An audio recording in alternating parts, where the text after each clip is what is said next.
Alejandra Ortega, and for my reading presentation, I will be analyzing and presenting to you The Slaughterhouse by Esteban Echeverria. Now keep in mind that this short story is short, but it possesses a lot of themes and elements that revolves around politics, corruption, and social injustice.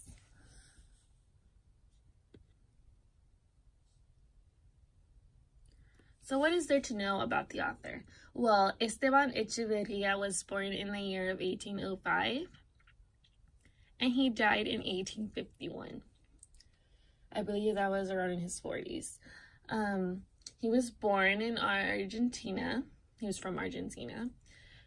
He was one of the founders of Asociación de Mayo, and during his life, he was exiled to Uruguay in 1841, and when he was exiled, like in the place where he was exiled, he died there.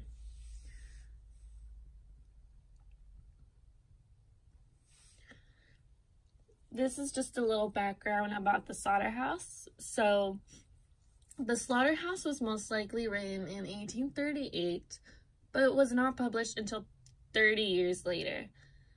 During his life as a writer, Esteban Echeverria was practically disregarded. A lot of people didn't want to read his works. But what's interesting is that after he died, a lot of people, I believe it was a friend or a family member that tried to get his work to be published, but it didn't happen ahead of time, so it took time. The Slaughterhouse became one of the most important works of literature in Latin American history. Slaughterhouse depicts the relationship between Latin American history and fiction. According to the Oxford Book of Latin American Short Stories, the story displays a clash between civilization and barbarism. And the story also represents ritual murder, which is what you will be seeing if you read it.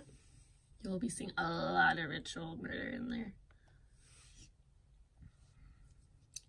So in the beginning of the story, the church is questioned by Esteban Echeverria. He begins by analyzing how the church makes and controls laws. And one of the examples he gives is the use and the consumption of meat, which is known as Lent. So Lent is defined as a time when meat is scarce in Buenos Aires. Only the church can decide who may and may not eat the meat. And during the story, a flood is taking place.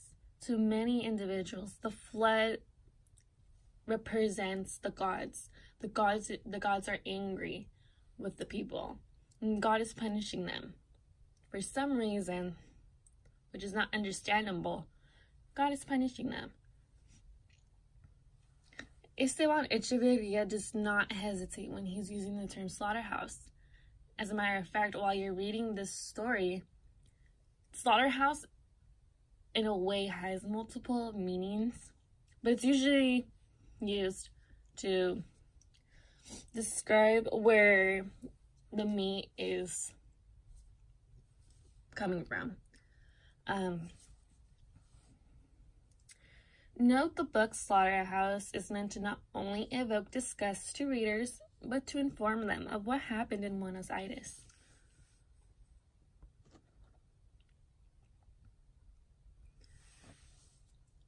There is a struggle in the book.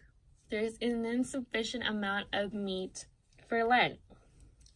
The government, therefore, took provident steps, scattered its henchmen around town, and finally, appeasing consciences and stomachs, decreed wisely and piously that without further delay, and floods notwithstanding, cattle be brought to the slaughterhouses.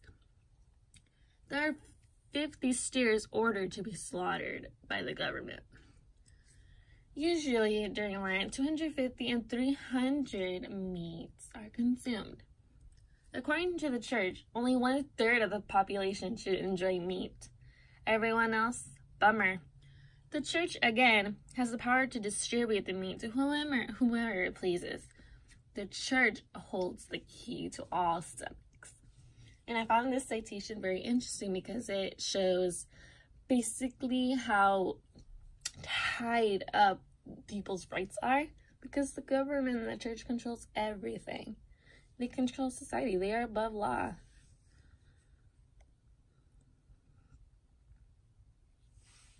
The free will of man. There is no free will in the story, unfortunately. The church is above law, of course. The church and the government control society.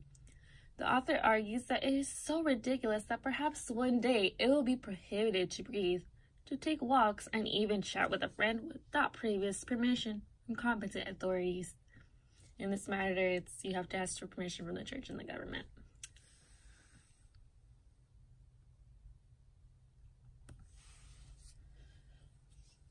As innocent steers were being slaughtered, a sense of pride overwhelmed society. The meat of the first steer is gifted to the restorer as courtesy of the butchers and the Federalists of the slaughterhouse. The sacrifice of the first steer symbolized gratitude for the government and the church. And that icon that you see on your screen is a symbol of gratitude. It also represented hatred against the Unitarians. The Unitarians are enemies to the Federalists and enemies to God.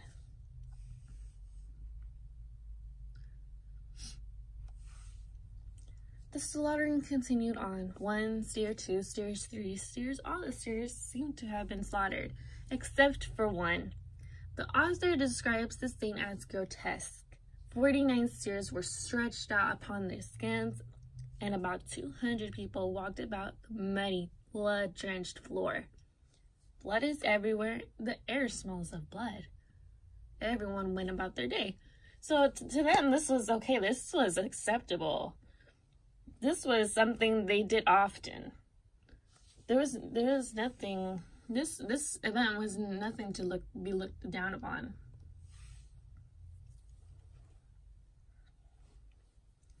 So at the slaughterhouse, there's blood everywhere, and people are fighting for the meat. And they're hiding the meat so people don't snatch it from them. Esteban Echeverria describes the event briefly because it's too graphic and disgusting. People, even children, were visiting the slaughterhouse to witness the slaughtering of a steer. The author portrays the behavior of the people as animalistic and that they were acting savagely. He forthwith would throw it on someone else's head until some hideous mongrel picked it up as a pack of other mongrels rushed in, raising a terrific growl for little or no reason at all, and snapping at one another.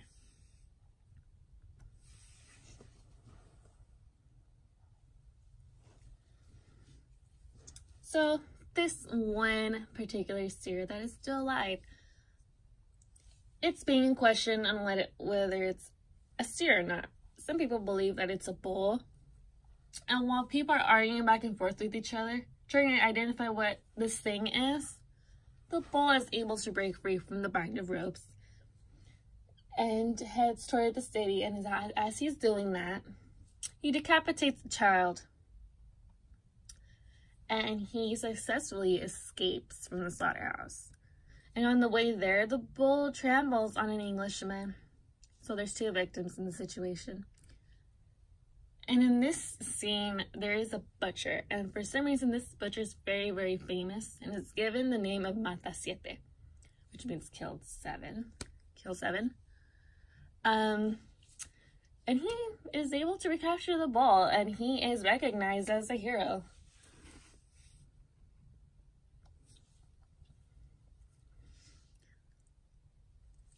So, the bull is slaughtered by Mata Siete. A Unitarian confronts Mata Siete. Mata Siete captures the Unitarian, and the Unitarian is taken to the casilla where he is sentenced to death. By the judge, of course.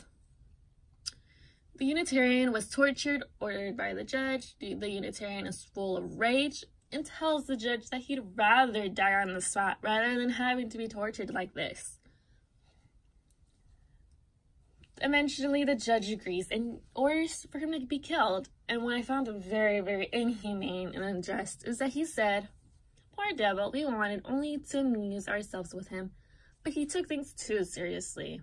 It's To me, it's kind of like in high school when like people are messing with other people, and then like that one person that's being bullied is like makes a report, and then the people are like, we were just messing around. They take things too seriously. It was a joke, you know? Okay.